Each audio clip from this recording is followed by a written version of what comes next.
It's a challenge because it's one of those things that's hard. It's hard to explain if you haven't been there. But the main things are the view. I mean, the view of the Earth from space is just astounding and amazing. It's more beautiful than the highest mountaintop view I've ever seen. But you're up in the space environment where everything above you is blackness, and you can see the Earth below you in the atmosphere, and it looks so beautiful and green and blue.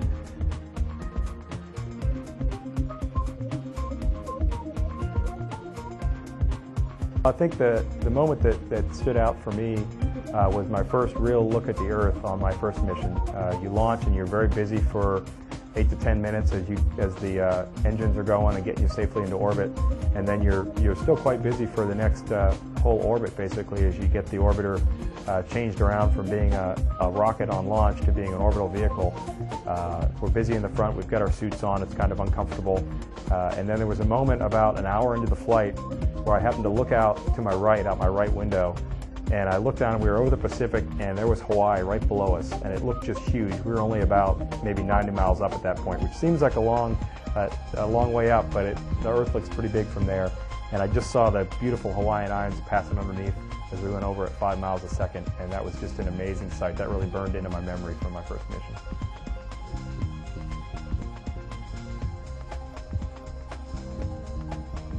It varies very much from one person to the next. For me, it was about a day. You spend your whole life down here at 1G, and then you're thrown into this 0G microgravity where you're just floating and everything's floating. It takes a while for your body to get used to that, but after about a day, you're kind of back to normal, and you can do your work for the rest of the mission.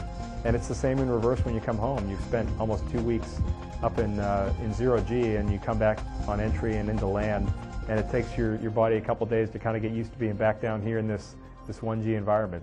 But that's about all. After that, you're back to normal.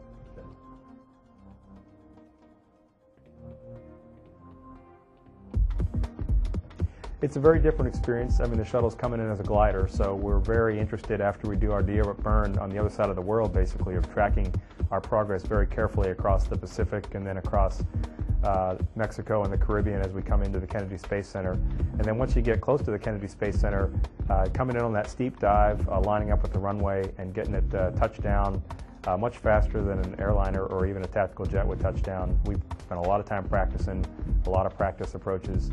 I'll have well over 1,000 by the time we get to do it for real. So it's an interesting task, but we get a lot of practice for it.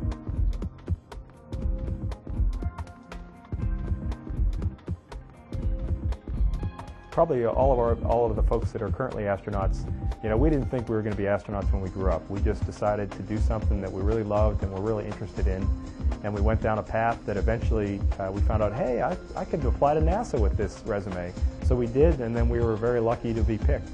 So if someone's interested in space flight, and I hope most people are because it's an amazing experience, the best way to get there is to do what you're really interested in, do what you love, and that'll give you the motivation to really do well and to excel. And that's really what NASA's looking for. We'd love to have folks that are great at what they're interested in, what they do, and we can make use of that.